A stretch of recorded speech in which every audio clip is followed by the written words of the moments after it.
Alright, Jades. Today's council meeting is now in session.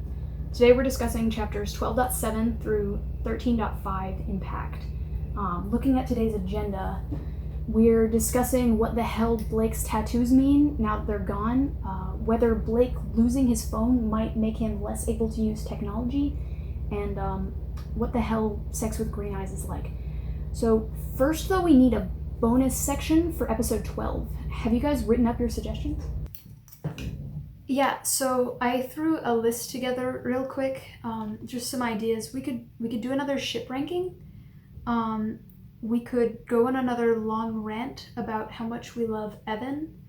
I was also thinking we could throw together a list of predictions just in case Evan isn't in this section. I haven't done the reading for this week. Yeah, but we've done all of this already. I was actually thinking we could come up with something new. Okay. Did you come up with any new ideas? Did you have another PowerPoint that you wanted to do? No. I was too lazy. Okay, it's fine. It's whatever. I mean, Rose got engaged this week.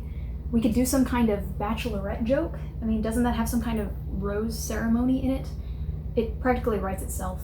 What is wrong with you guys? Just recycling the same stuff every week? I thought this was supposed to be a creative project where we do our best. You call this your best? Who are you? And what did you do with Jade in the Black Hat?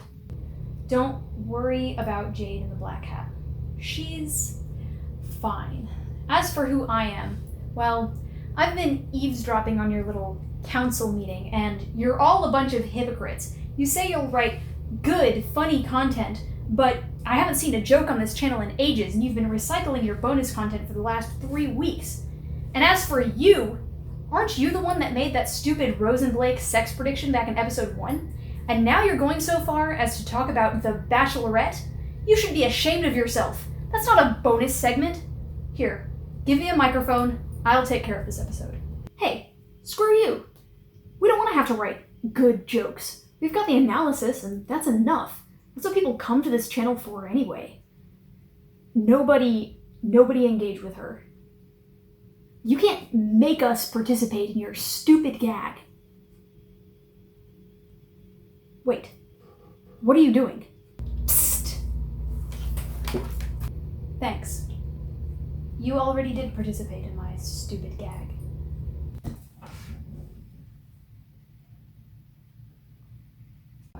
Hello everybody, it's Jade. This week we're covering chapters 12.7 through 13.5 of Pact. So let's get started. In 12.7, Blake lights everything on fire. Now that Blake has largely lost his trust in his friends, he spends the first part of the chapter mostly talking to Evan and Green Eyes, asking them stuff about the future and the kinds of things they want. And it almost seems like he's mentally recalibrating. He used to think of things frequently in terms of what would Alexis do, and how am I going to do this in service of my friends? But now that he doesn't have those anchors, he seems to be kind of unconsciously grabbing for them by speaking to Evan and Green Eyes about what they want. And we see that this largely works. Later on in the chapters, when he catches himself, it's usually because of something that Evan said, or can be easily tied back to something that one of them said here. One interesting thing that we see is that while Evan is technically dying, he actually has the clearest vision of the future that he wants. He's been thinking about what he wants to live for and why he wants to fix himself. Blake and Green Eyes, who would probably just go back to the abyss if they got killed, they are a little bit more content to just continue going until something happens. And we'll talk about a little bit more about that later. So after Evan gives a bunch of details about the kinds of things that he wants to do, we come up to this conversation. Blake says, everything you just mentioned, you need others around. What if some of us don't make it? Then that sucks monkey beans, ruins my plans. We've all got to make it, which was my whole point before. We've got to make it, and that means you too. But what if some of us don't make it? Hypothetically, what do you do? Fly until I can't fly anymore. I'd want to ride a motorcycle again, but I don't know if that's possible. But, I can fly and maybe ride motorcycles if everyone does make it, right? So that's best. Let's aim for that. Fly, ride motorcycles, everyone lives. Now, I read this section like 6 times because at first what I was thinking is that Blake was asking Evan what Evan would do if something happened to one of the members of the team. And that is literally what he's asking. But I was thinking that maybe he was asking what would happen if Ty got killed, or if Blake and Rose succeeded in killing each other. But really what he wants to know is what he should do if this goes south, if it doesn't work. He's asking Evan what he should want, since Evan thinks the way that Blake the human used to think. And the answer that Evan gives, which is fly, ride motorcycles, and hope everybody lives, is exactly what the Blake we got to know at the beginning of the story would say. So he's reaching for Evan to be his conscience, to tell him what he would say if he was thinking straight. There's this creepy portion when Blake says, in his internal narration, raw violence would go a long way towards settling the unease I felt deep inside. We see the consequences of this later, but it paints violence in this section as a drug. Him doing violence begets his urges to do more violence. When he says this, he is literally resisting a plan in which he and Green Eyes don't die. The plan that he's describing, he tells Evan to leave because it's okay if he and Green Eyes get hurt. And then we get to a section that kind of explains how the Drains are manipulating his psychology. And this isn't the only way it's doing it, but I think it's a large part of it. In Blake's internal narration, there's a segment that says, take away the magical stuff like the Drains had showed me when Eva had attacked me and cast me down into the dark space below the basement, and I was only part of a man. So this is saying, apart from the magic, I was only part of a man, referencing the time that he was suspended above the abyss when he was caught between mirrors. Now, I've referenced a couple times now the speech that Blake made in 4.3 that starts with, when it all came down to it, I wasn't really much of a man. And when I first quoted that, I didn't think it was going to be particularly important, but it's come up a lot of times, like a lot more times than I thought. And in that particular speech, when in the first time he says that he wasn't really much of a man, he's referring to the fact that he feels fear and the way that he reacts to fear. And in this, when he's saying how he felt when he was in the dark space below the basement, the specific emotion that he refers to in that scene is genuine fear. Every other time that he's felt fear after he's come out of the Drains, he has said, I almost felt fear. When he's below the basement, he says, I felt genuine fear. So Blake considers himself to be less of a man because he feels afraid. So he chases down violence because he thinks that it will make him less afraid and therefore more of a man. But it takes any non-partial observer to come to the conclusion that not only is Blake plenty of a man, in fact, far more manly than many of the other men in this book, but also that not being afraid doesn't make you manly. It makes you stupid. So then we find out that these 3 long-necked ladies have chopped up Midge. Ironically, Midge is a cannibal, and now she's being eaten, so rest in pieces. Then we get to this point when the long-necked ladies are asking him why he wants fire. And Blake gives this, like, frustratingly non-answer answer, the kind that he gave to Isadora when she was like, who are you? And he said, well, I'm the fool drawn with the right hand, or whatever. So the lady asks him, why do you want fire? And he says, tattoos, because I wanted to be an artist once, and but I found I wasn't gifted with creation, and now I allow other people to treat me as their canvas. And at first when I read this, I rolled my eyes as like, okay, so this is Pact, other lingo, where Blake gives an abstract answer and they think that it's very sage. But remember how last week we talked about the fact that Blake's new body is made by all of his friends? Later on in the same chapter, Green Eyes mentions that the place where she kissed his cheek is where there are 3 little birds on his face. So everyone in Blake's life has constructed his new body for him. He is a man literally made by his connections. And that's very thematically important when you consider his relationship with Rose. Rose insists that she's the heart and soul of the pair, but she has no connections. Blake thinks repeatedly throughout this section that he wants to be lit on fire. And he has to stop himself from being lit on fire because he's made out of sticks. I actually think that this has to be a leakage from Evan. Like, if Evan is doing something so that he can eventually be lit on fire, I think that this is leaking over psychically into Blake. Because Blake has never thought, yeah, I'd love to be lit on fire in the first 8 arcs. And now he thinks about it all the time. Not love to be lit on fire, but he's like, oh yeah, no, that's fine, I can handle fire, sure. Like, at least 5 times in this section alone. Also, with this, like, non-answer answer thing, if this lady is actually supposed to be standing guard, like, she's the worst guard ever. Blake carrying Evan and Green Eyes out of danger is a metaphor for how Blake carries the entire Thorburn party. Also, it occurs to me that Green Eyes always skips leg day. So in 12.8, Blake goes up and eavesdrops on some Duchamps, or rather, Lola Duchamp talking to her mom, Joyce. And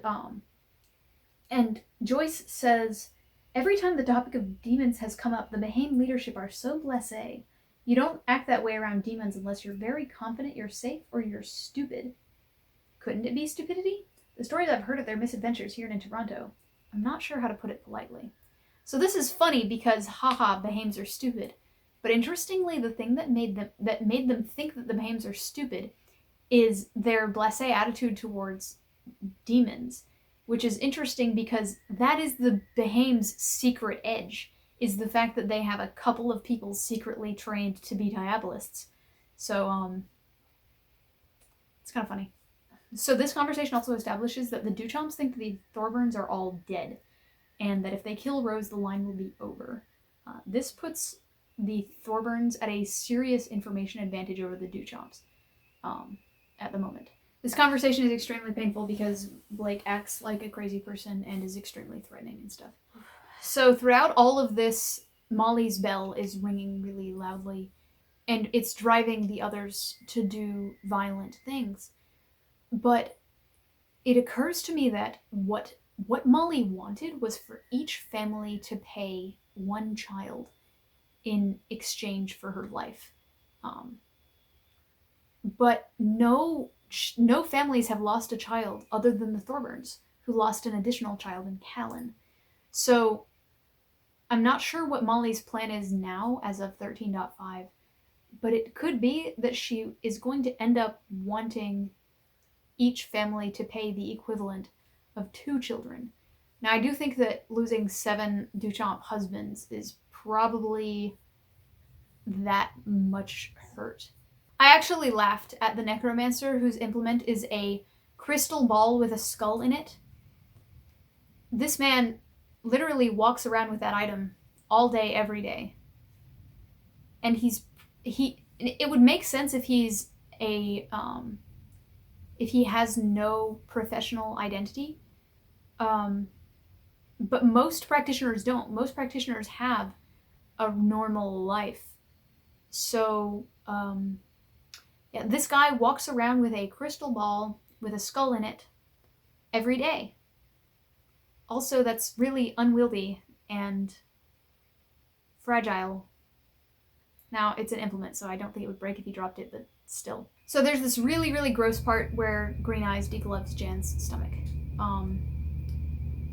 But this portion actually has this note of hope in it, where Blake thinks about how he knows what happens to that skin because he's a handyman. And this is the first time that he's thought about his past as a handyman since he fell into the drains. He's starting to actually reconnect with the idea that he was a real person at some point. And yeah, he's not all gone.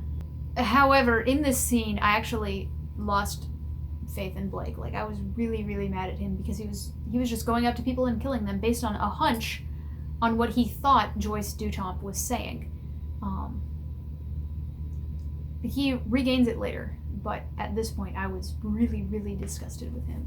So the necromancer makes him see this vision of a monstrous bird bat thing, only partially formed of a dozen fluttering spirit hearts, a shadow of a very dark thing making itself known.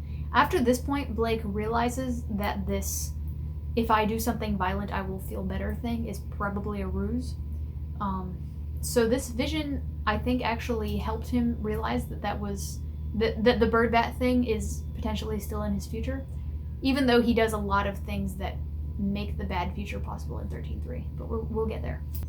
So we learn that verbal spell components can be used instead of somatic or material, which is useful information that I'm sure will come back, either in this or in Pale. So there is this point when Blake says, "Tell me, would an impartial observer call you monsters?" So back in Arc 5, our buddy Duncan gave this speech about, "I'm not evil, I'm just complicated." And I gave him a tongue lashing for being evil and saying that he's complicated.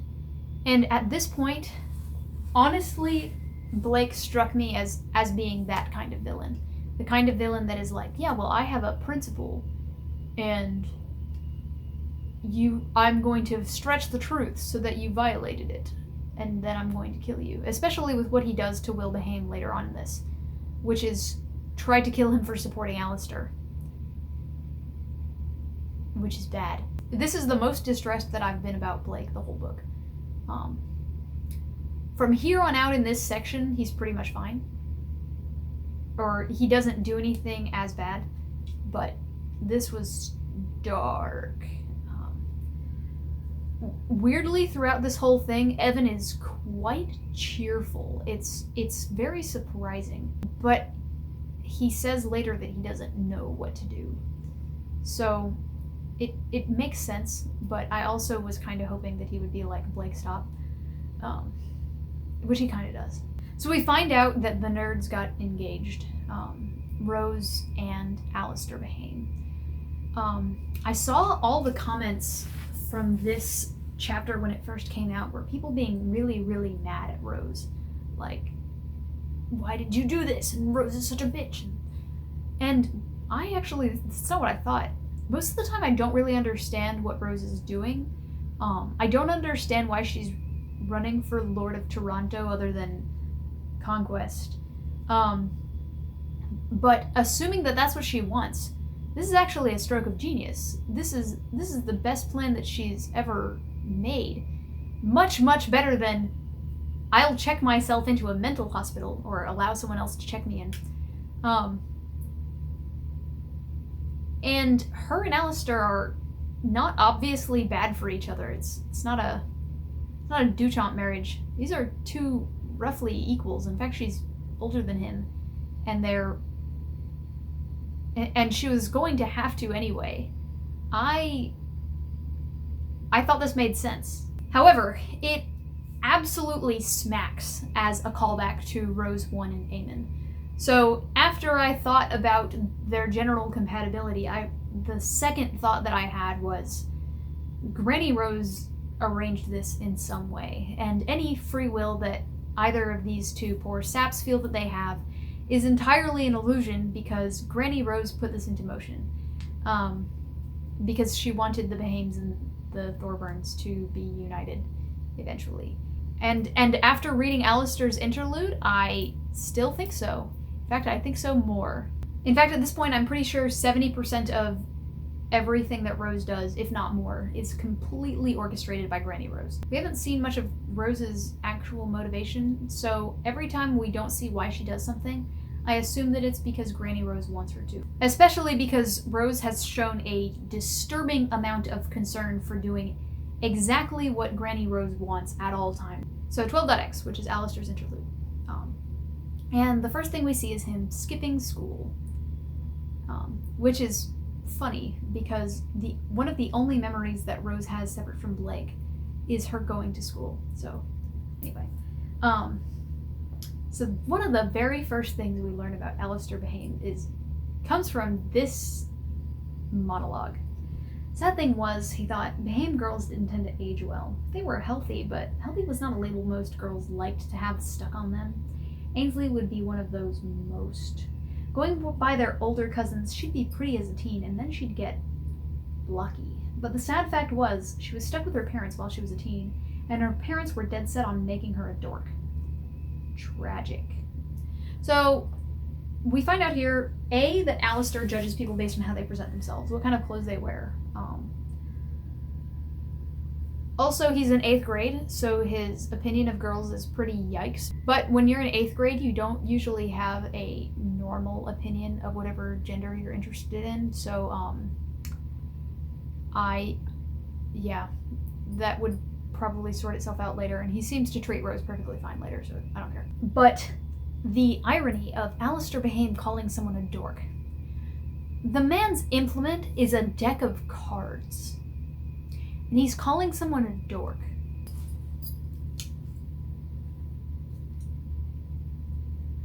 So the very first thing we learn about Alistair is that he's using his power in a completely pointless and useless way. And yeah, we find out later that he has a reason.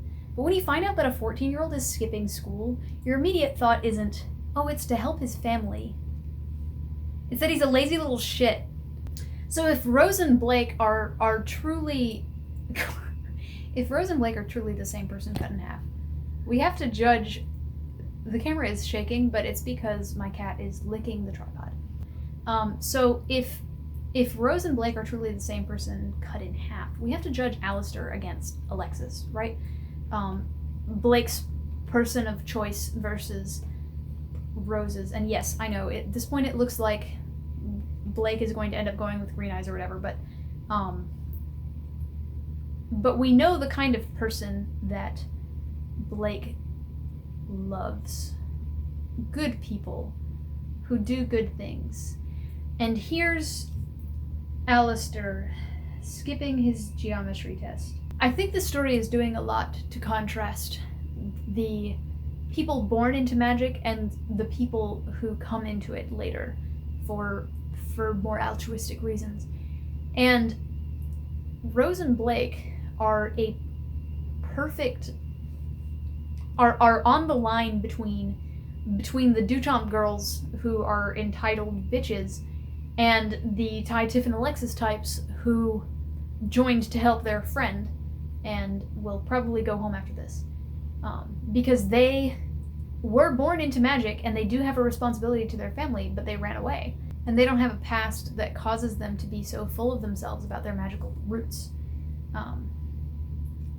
We see that magic is still super cool and new to 8th grade Alistair Behane. He teases where his pocket watch came from to his friend, and he assumes that they are just so curious to know what he's been doing with his free time, even though they obviously do not care. He wants everybody to know that he can do magic, and he's just straining at the pain of not being able to show off to every single person in his life.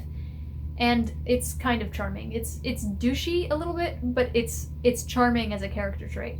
So then Alistair talks to Laird about why he's been skipping school, and he says that he's been paying into the time well,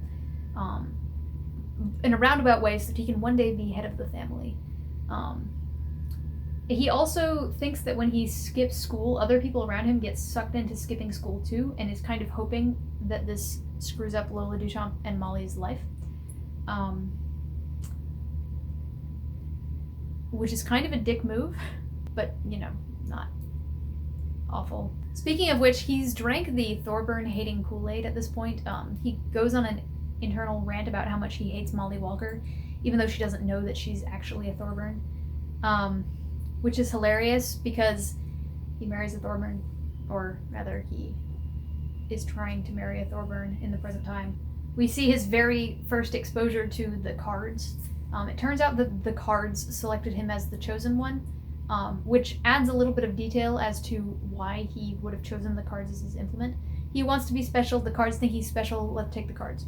We get this one line from him. It says, "All this time he thought he was walking his own path, and now..." Alistair shook his head. He's a lot like Rose 2. You know how I always say that Rose 2 is a pawn in somebody else's plan?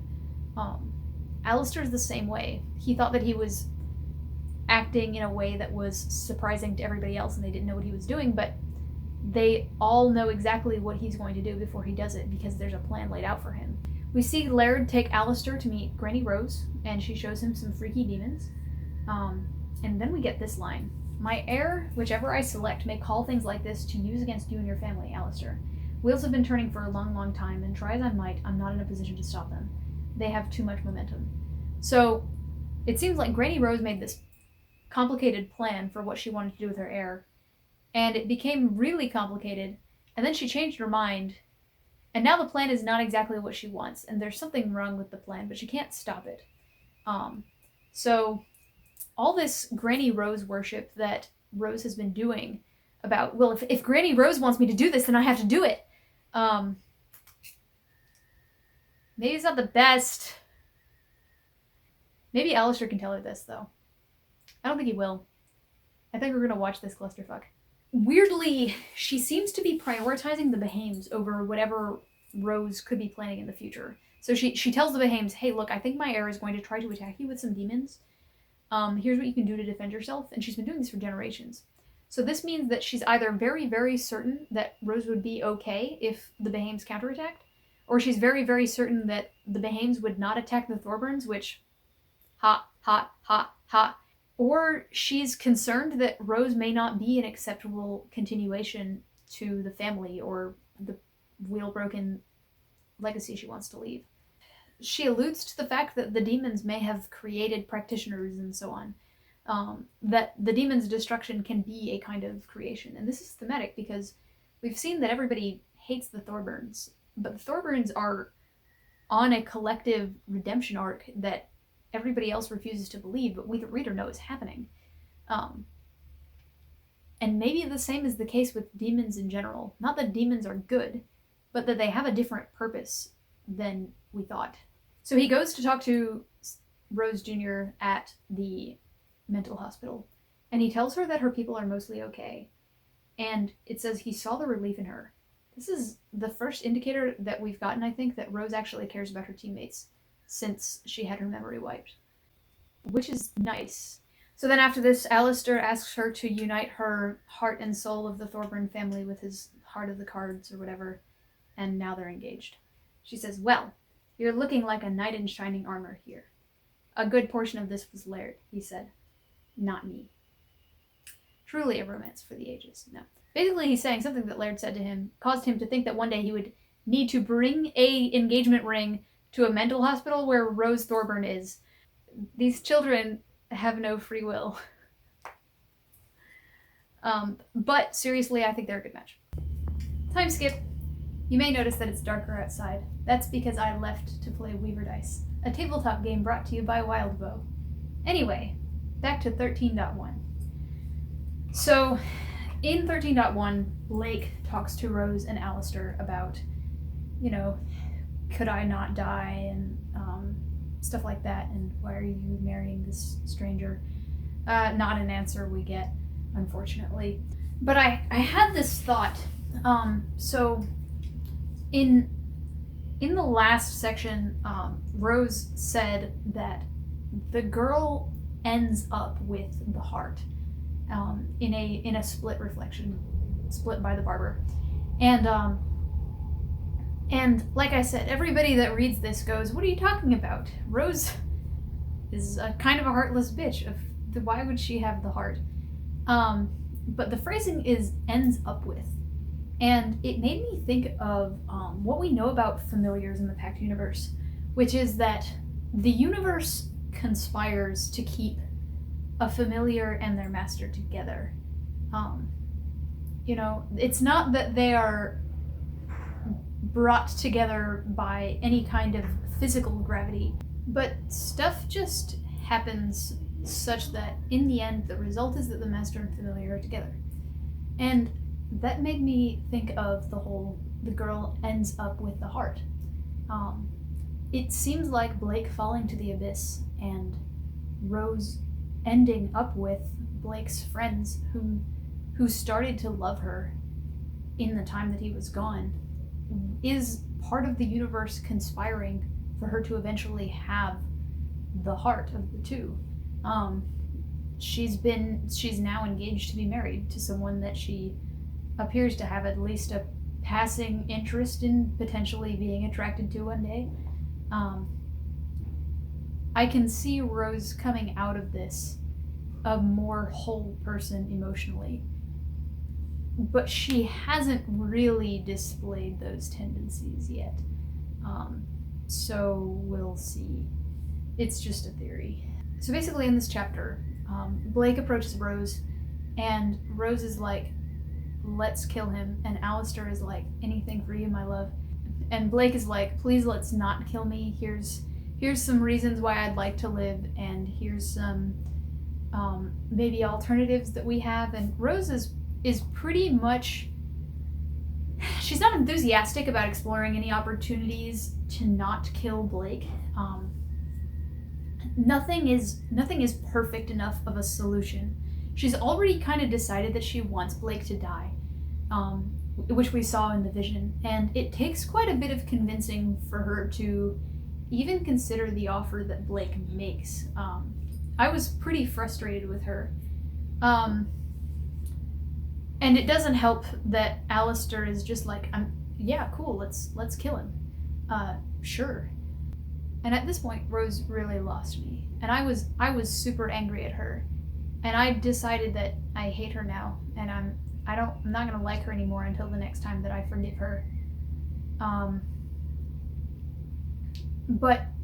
Because what happens is Blake makes this offer. He says, I will allow myself to be bound by Alexis if you agree to release Alexis from any sway that you have over her. And Rose is like, no, I don't want to do that, because then I won't have Alexis on my team anymore. And this sounds like not a huge deal. I mean, of course you would want Alexis on your team. Rose only has 3 practitioners on her team anyway.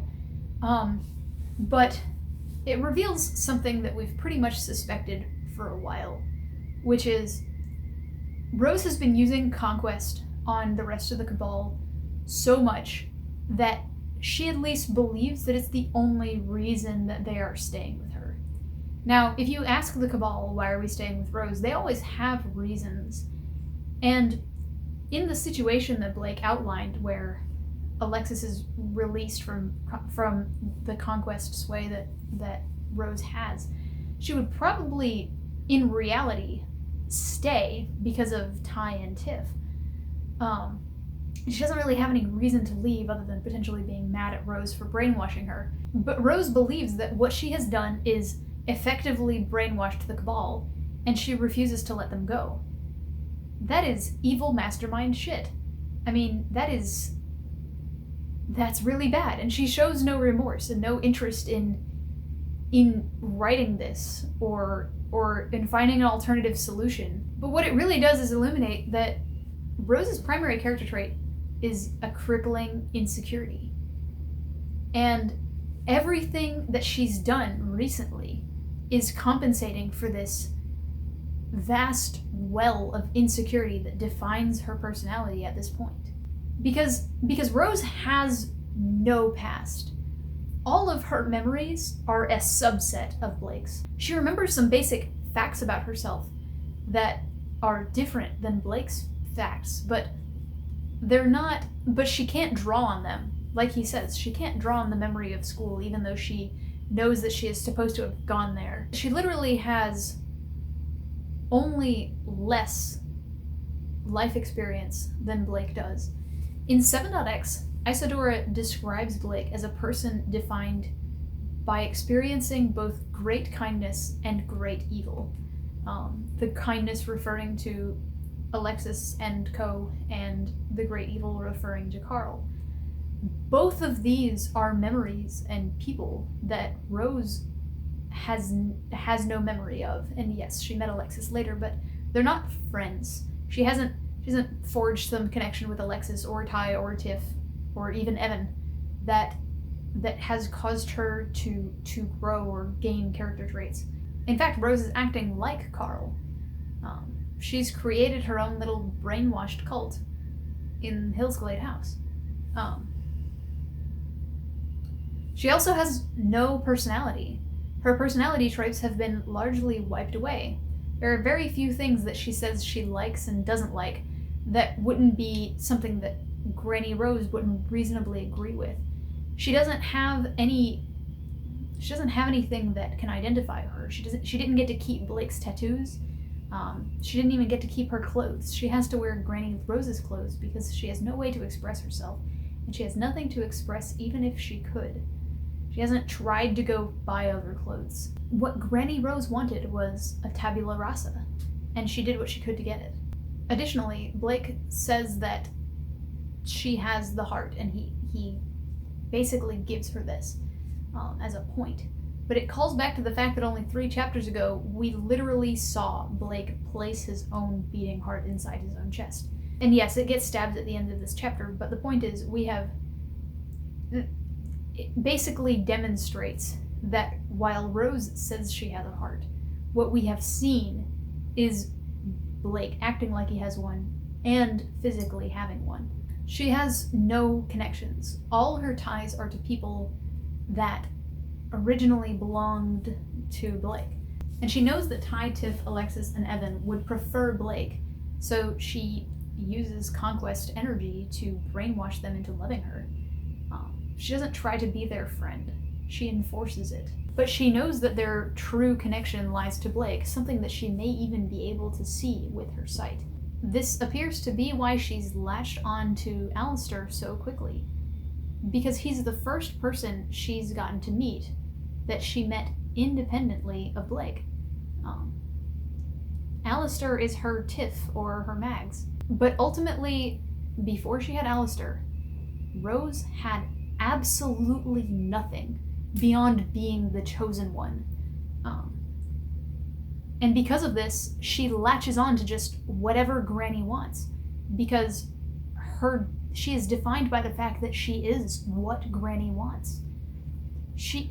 I talked a few weeks ago about the sacrificial chosen one character, the one manufactured to fit a need, and how that might apply to Blake. But all of those traits, as it turned out, largely apply entirely to Rose.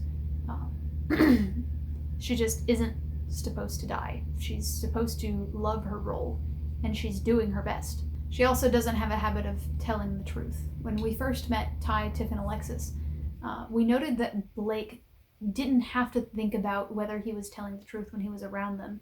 He just had to think of ways to not tell them about magic, because he's comfortable around them, and because he's used to being honest because he has these friends. Rose has no such try not to be deceptive module. In this very conversation, she tells Blake that she will tell Ty, Tiff, and Alexis that she killed him because he was being reckless, when this is the calmest and most rational we've seen Blake in a while. And she could find a way to make this lie work. But she doesn't have an urge to tell her cabal, her friends, the truth.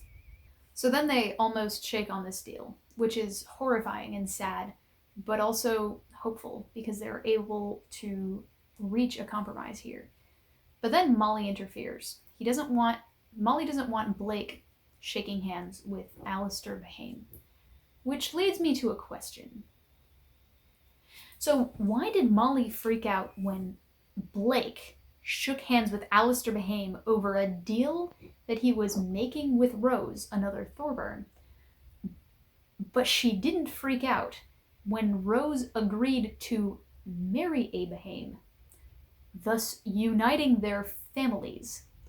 Literally the head of one family, literally the heir of one family marrying the heir of another family. And this didn't bother Molly. Maybe this is just when Molly found out about it. Or maybe it's because Blake is an other.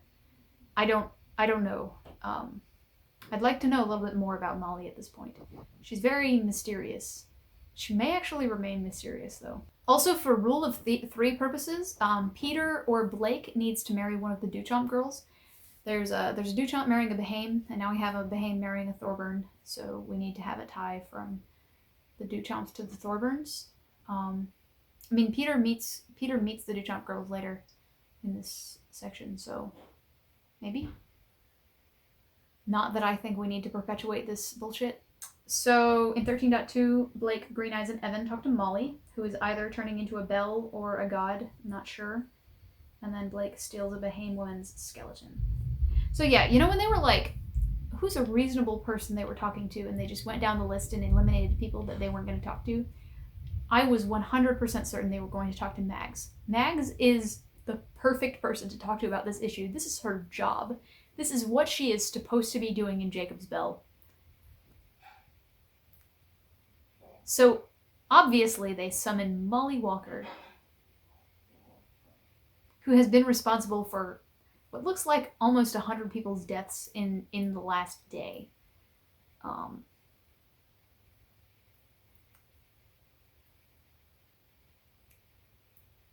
Yeah. So, Molly wants blood, which is what she's always wanted. She didn't like the fact that everybody hated her. Apparently, everybody hated her in school before, in Alistair's interlude.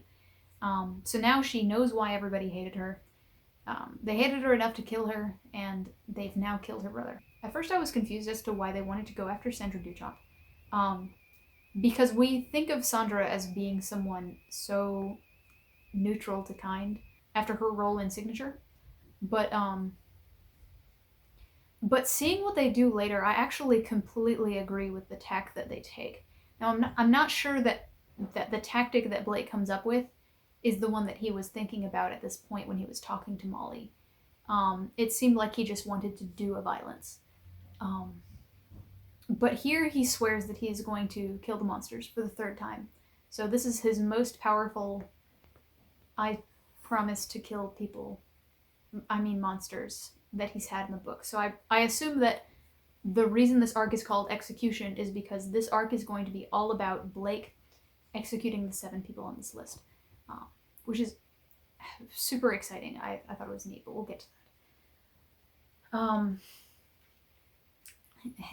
Speaking of Molly killing people, apparently there are enough dead bodies on the street that Blake is able to just go tell Evan, grab some dead bodies, you know? And he can. Yikes. So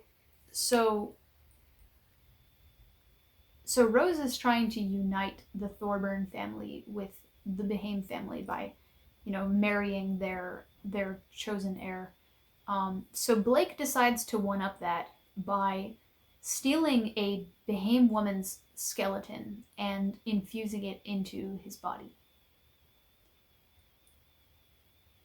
which is neat. And at first I was pretty horrified by this, but it has a very, very interesting implication. From this point on, other than the killing, Blake goes back almost 100% to being the Blake that we knew when he was a happy boy in the first half of this book. He has a long talk with Green Eyes about their relationship, and he thinks about how wonderful Evan could have been if he'd grown up. He acts very human and very similar to Blake Thorburn. Literally eating or absorbing a human made him act more human, which has hopeful and horrifying implications. That means that he has a route to not being swallowed by insanity, but it also means that he has to continue consuming human flesh, even though in this case consuming is shoving it through his ribcage, in order to maintain his grip on himself, which is quite the conundrum. So in 13.3, so at this point, Blake says, but at least I could say that this world wasn't actively conspiring against me, right? No.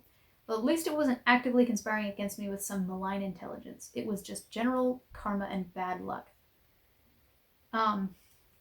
Literally every single individual in this town, other than Evan, Mags, and Green Eyes, is specifically conspiring against him at this point. The rest of his family and friends are in the tenements, so they are outside of this world. So yes, everyone in this world is conspiring against him. But at this point, Blake was actually more optimistic than me about a story beat, which is a surprise, and comes from the ode to Behame he just infused himself with. He also uses the word douchey in his internal narration when talking to Green Eyes. However, even though he acts more human in this section, all of his more human character beats have some tie to that bad future that we saw back in 9.4, 9.3. Like he says, I'm wondering if I could make wings. Because he wants to be able to fly, which was the thing that he could do when he could no longer speak and was in a relationship with Green Eyes and in the abyss. So yeah, that's really, really, really concerning. In fact, in this next fight, he loses, he gets stabbed in the throat and loses the ability to speak for a little while. And I thought that was him losing his ability to speak. Fortunately, he gets it back by the end of the fight, but wow. So I wanted to talk about this dichotomy between Evan and Green Eyes as influences on Blake and the way Blake thinks about the world. The Deep Impact podcast referred to them as an angel and devil on his shoulder, but not really calling Green Eyes the devil, but just like a bad influence. And that is correct, but I wanted to take that a little bit farther.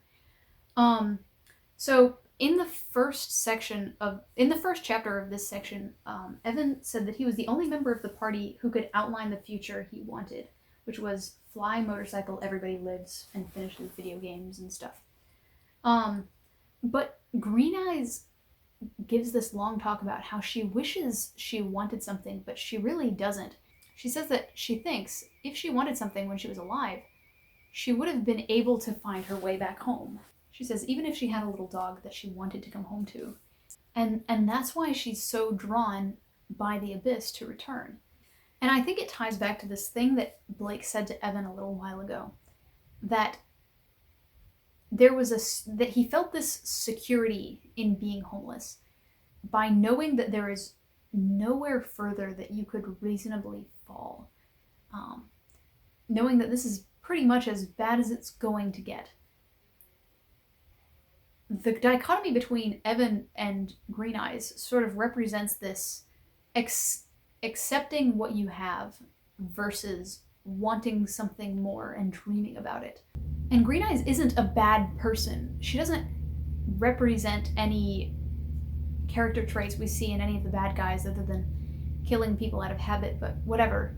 But the Green Eyes lifestyle, this being okay with metaphorical homelessness, is not what Blake defined himself by at the beginning of the book. A couple arcs ago, Blake and Evan went and visited this house owned by the Behames. And it was a really nice house, and Blake said to Evan, if I owned this house, I would take much better care of it, because it's mine, and I would love it. And then here he talks about his motorcycle. He says that he remembers skipping meals so that he could put an extra $5 in his saving up for a motorcycle jar. He is all about slowly building up a life that gets better and better. So giving in to this temptation to surrender is antithetical to the character trait that defined Blake in the early parts of this book, even when he lost all of his other connections. But notably, it's also his most hypocritical trait. He talks about wanting to take care of the things that he's worked so hard for, but he doesn't take care of his mind and body until the very last. And that's what the Abyss is taking advantage of. The Abyss knows that he's not the kind of person who is going to take care of his body physically, so it gave him a more durable body. it knows that he's not one to watch out for his mental health and watch out for his mental processes. So it's able to worm its way into his thinking. So we find out that Blake is no longer uncomfortable with physical contact. It doesn't say anything about sexual contact, but he says that, but we can infer from the bad future that he probably is fine in that department. And he says that he's not sure why he's fine, since he just found out that he did actually experience what he experienced with Carl. And it makes sense to me. So here's an example. Let's say when you're a kid, you're bitten by a dog. So you grow up being afraid of dogs. And then at one point in your life, you decide, you know what, I'm going to get over my fear of dogs. I'm going to hang out with dogs while they're muzzled so that I don't have to be afraid of them being muzzled, but I can get comfortable. And at the beginning of this, you would still be afraid of the dogs, and it would have to be something you would have to get over. The muzzle would help you, but it wouldn't take everything away. So then after you've become comfortable with dogs, they take the muzzle off. You would now be much more comfortable with the dog. Because the fear of being bitten blossomed into a fear of dogs. And you can roll back that fear of dogs and then roll back the fear of being bitten. In this case, Blake was afraid of being harmed sexually again, and so he didn't want to touch anyone. He didn't want to be touched at all. But now that he knows that he can get over the fear of being touched, why would he go back to being afraid? He knows that there's a version of himself that is comfortable with this. Also, he says, I'm not good with girls. And she says, I'm not a girl, I'm a mermaid. And in context, it doesn't seem like she's making any declarations about her gender. It seems like she's giving him a forewarning about her anatomy, so make of that what you will. And then he says that he wants to hang out with her after this book is over. He says that she's on the short list of people that he would be willing to see again, or wanting to see again. The other person being Evan. And that's great. I mean, his plans for the future are coming together slowly, but they are coming together. They're not going backwards. We also get 2 references in this section to him potentially being able to ride a motorcycle again. Speaking of which, how the hell did Evan remember riding a motorcycle? Magic. And I choose to believe that that's because Blake will be able to own his motorcycle again, or a motorcycle. Again, about this whole conversation, this is one thing that I really appreciate about Wildbow's writing. Blake has noticed for the last several arcs that Green Eyes is coming onto him. So he approaches Green Eyes and he says, hey, I noticed that you continuously, conversationally allude to having sex with me. This is why I don't really want to do that. Let's talk about it. Why don't we get a coffee? It's just a nice trait of Wildbow characters to just air stuff out. And this is a trait that Blake has in particular, and I like it. Also, the only other person we've ever seen Blake really talk about his trauma with is Evan. There have been plenty of other characters that he just says, no, or it's complicated, including Rose. But he talks about it with Green Eyes, so that's neat. We hear about a dude named Goblin King Hal Spike Dick. Turns out that he's married to a dick chomp. That means that this guy loves goblins so much, he took a goblin name. Also, the goblins turn into weapons. There's a Soul Eater joke in there somewhere. Use your imagination. So then we get to 13.4. This chapter was great. So at this point, I had been freaking out about Blake's behavior and killing people, and I was like, no, Blake, murder is bad. But the fact that the Duchamps let him into their house and Lola let him borrow their computer and all that stuff retroactively made me go, hang on, was I supposed to be rooting for this plan the whole time? And the answer is yes. It made the plan look good. So Blake uses Lola's computer to participate in this chat where the members of the junior council pretend to be important, but they're not. And so let's talk about some of the people in this chat. So for one, Penny Dewchomp. All right, so we just left Alistair's interlude, right? So what we learned about Alistair is that he behaved like he was going to be in charge one day, and then eventually he was decided to be the one in charge one day. Penny is the Alistair of the Dewchomps. She acts like she speaks for everybody else. She overuses magic in conversation, and the other Dewchomps seem to largely defer to her leadership, but she always acts like she's the one in charge of the whole chat. But rather than using that power to change things for the better, she uses it to enforce that good old status quo. She also uses it to make sure the other council members enforce that good old status quo too. I was glad that she got knocked down a peg. And Craig does a little bit better, but he's not much better than Penny in this regard. He's very concerned with making sure that Penny doesn't pull anything, but he's not concerned with making things better either. When we open the chapter, they're trying to write up some kind of contract between the two groups, which is nice, I guess. They're playing pretend at being the actual council, and by that I mean they're doing exactly what the actual council would be doing in this situation. So it really drives in the whole no change is going to be happening here thing. So the first part of the chapter is basically consisting of the kids each suggesting something and then everybody else saying, no, we can't do that. That's too drastic. And then Mags having to babysit them. And you really feel bad for Mags here. And then Blake shows up and they all freak out. So interestingly, Mags defends everyone else's ability to put names on Blake's kill list. By saying it's Blake who is doing the killing and he's taking it on his head. But Blake says that if you pave the way for a killer, you are a killer. And the interesting contrast here is that means that Mags is taking responsibility for her own murder of Molly. She does have an opportunity to blame Laird here, and she doesn't excuse Laird. But in this case, she's saying that Molly's death is her fault, which, cool. Blake's point, on the other hand, doesn't really help this case.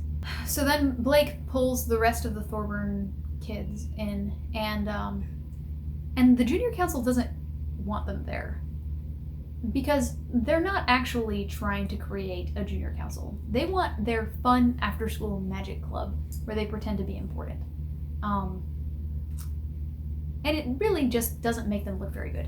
And it really demonstrates this thing that we've seen repeatedly in this book, which is that the members of each of the families point to the rest of their family as something they want to be proud of being a part of.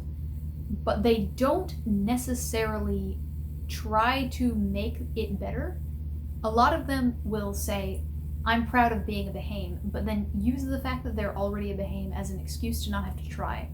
They're a Bahame, so they've already reached a certain level of coolness or whatever. But then the Thorburns come in and give them a verbal smackdown, or rather a textual smackdown. They tell them about how Callan died and how dare the junior council not do anything about it, and they're just playing pretend and they're not ever going to do anything. And it was so satisfying. And it's especially satisfying because I was thinking back, I've pulled out a couple of times in the first half of Pact that Blake didn't seem to believe that people could improve. He generally believed that people were the way they were, and that they didn't get better. But here is the Thorburns coming in and demonstrating improvement, and calling for the rest of the junior council to improve as well. And we will get back to this in just a minute. Overall, this chapter was a giant hype machine to me on the same order as that one chapter where Blake is picking his champions to go head to head with Conquest, because I just, after the chapter was over, I was driving around in my car and I was like really, really excited to see Blake kill all these people. Yeah, it was fun. 13.5. So we find out that all 7 names that were given to Blake were Duchamps. I was really hoping that one of the names would be not a Duchamp, but no, it turns out that the Duchamps are just that screwed up. So, you know, them lording over the Behames, no longer justified. The Behames are actually looking really good, which sucks. It seems like each of the girls knew about 1 or 2 of the monsters, but not all of them. And we find out a little bit more about this in a minute when Joyce says that she didn't tell Lola about the scarier things that could happen to her after she's married, because it's something they don't tell the girls until after they're already too in it to leave. Holy shit. These guys are fucked up. I'd root for the Behames if it weren't for the fact that the Thorburns are a viable team you can root for now. So at one point, Blake says, manipulating the system was something of a Thorburn specialty. If I didn't benefit, it was because of my unique nature. I was only part Thorburn, literally. But everybody's only part of whatever family they're in. You're only 50% of whatever parent gave you your last name. And if you go back, the farther away from your parents you go, the less DNA you actually share with these people. Whether you're in a family or not is defined by your identity and your behavior and whether you act on their behalf and whether they support you. So by that definition, Blake is one of the truest Thorburns that's around right now. And Rose isn't. Rose may be the heir selected by their dead grandmother, but the rest of the Thorburns have rallied around Blake. They're allied with Blake, and they are a unified front. Rose is acting on her own, which makes her less of a Thorburn. So at one point, so Blake learns about all these targets, and one of them is this dude named Mason the Benevolent, and his whole shtick is that he has such good karma that he's able to do basically whatever he wants. So it's like saying, I offer you the cure for cancer, but you have to give me 10 8-year-olds to boil alive. Karmically, if you cure enough cancer, it's fine, right? So Blake says, the benevolent polygamist was the most obvious potential trap, old enough that it wasn't a true loss to the family if he died, and if he was as fortunate as I hadn't been back when I'd been custodian of the house, I could be running headlong into disaster if I challenged him. I mentally crossed him off the list. Do you know what just happened here?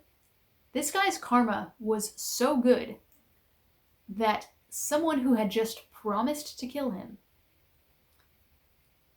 decided that it wasn't worth it to do so. That being Blake. Now, that does mean that it may be a bad idea for Blake to go after him, but that's what good karma looks like. So Blake asks Evan and Green Eyes if they know the basics of evading enchantment. And I just want to point out that Blake's strategy for evading enchantment is not looking at Duchamps and only listening in. It's not a strategy. That's like a toddler that doesn't understand object permanence. If I can't see you, you can't see me. So then Blake goes down to the Duchamp party and starts looking for each of the targets. And each time he comes across somebody, he's like, yeah, you know, maybe I'm not going to kill that person. And I was so frustrated.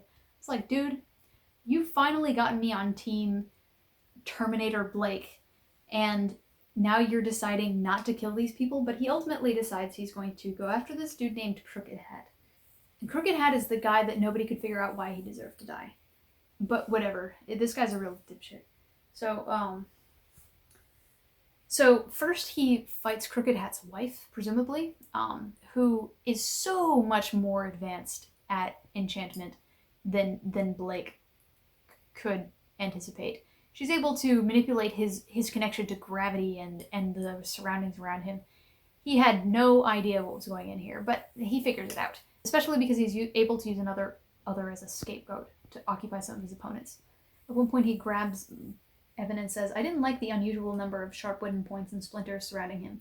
I gripped him in one hand for protection. So he's afraid that Evan will be too close to getting splinters, so he grabs him with his wooden hands. Just pointing that out.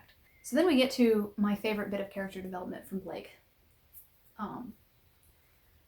So Crooked Hat tries to explain to Blake that this world isn't so different from the Abyss.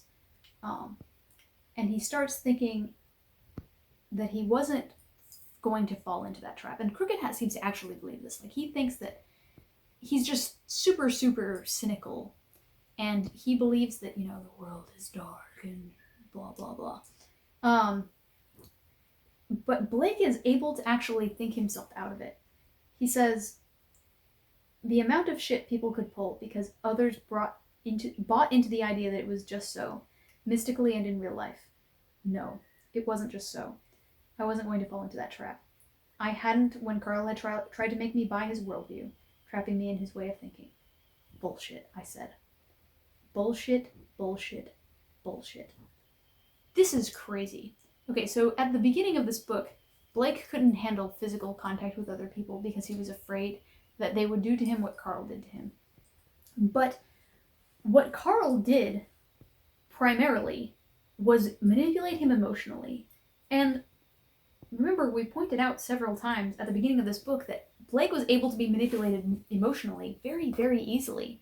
So he was afraid of being contacted physically, but he wasn't able to avoid the emotional manipulation that got him into the situation in the first place. And now he can. He's gotten over the fear of physical contact, but he's figured out that he needs to avoid the same emotional situations. He's able to avoid being defeated by Crooked Hat here by realizing that Crooked Hat is trying to treat him the way Carl did. This is huge. So then he comments that Crooked Hat, there are exceptional people in the world who found their niche, something they were good at, who put their all into it. Crooked Hat had become a great cynic, he says. And then we skip ahead to this point when he says, Evan, I suspected, was another great sort of person. In the moment I saw him fly free of the reach of others, papers trailing in his wake, I wished I could have seen what he might have grown up to be. He'd survived the hyena, only to get claimed by the elements. He'd found talents in that, in sheer tenacity and resourcefulness. He'd been good enough at escaping that spirits had found a connection to him. What could he have been if he'd been allowed to grow up? And this, too, is another huge moment of character development for Blake. Because at the beginning of the book, Blake didn't believe that anybody could improve fundamentally. But now that he's been exposed to the Thorburns getting better and defending each other and improving, and then trying to pass that on to the council, the junior council, he is thinking about how it applies to Evan. Also, I cried at that part, because I'm pretty sure everybody did. And the last line of that chapter is, taking advantage of the very same thing that had plagued me from the beginning of all this, in a sense, killing a son for the crimes of the father. This is ridiculously thematic, especially now. They're confronting the junior council about their actions, enforcing their parents' and grandparents' crimes. And this is going to become especially thematic when we deal more with how Rose is following up with Granny Rose's failure of a plan, presumably. So, we'll see where this goes. That's all I have for this week. See you at the next one.